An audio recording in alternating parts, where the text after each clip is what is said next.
महाविकास आघाडीची बीकेसी ट्रायडेंटमध्ये महत्त्वपूर्ण बैठक झालेली आहे। या बैठकीत मुंबईच्या जागांसंदर्भात चर्चा झालेली आहे। तिन्ही पक्षांनी मुंबईतील जागांचा प्रस्ताव मांडल्याची सूत्रांची माहिती। शिवसेना उद्धव बाळासाहेब ठाकरे पक्षाने 20 ते 25 जागांचा प्रस्ताव मांडलाय।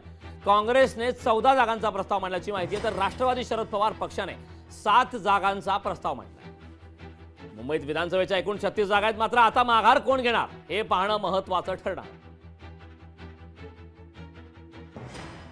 हे आम्हाला सगळ्यांनाच माहिती आहे की मुंबईत शिवसेना ही हा मोठा भाऊ असेल।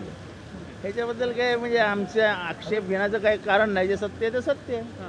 20 ते 22 जागांवर ठाकरे गट आग्रही आज असं कुठेही काही झालेलं नाही। 20 ते 22 गटावर ते आग्रही वगैरे आहेत अशी कुठली चर्चाच झाली नाही। आज पॉलिटिकल चर्चा झाली की बदलापूर आणि ज्या ठिकाणचे रेप झालेले आहेत त्याच्याने महाराष्ट्रात किंवा मुंबईत काय परिणाम होतील।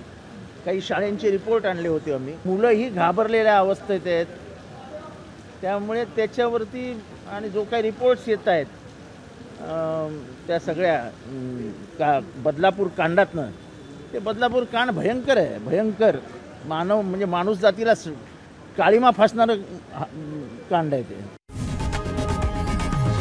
लोकशाही मराठी ऐका, पहा, जागरूक रहा।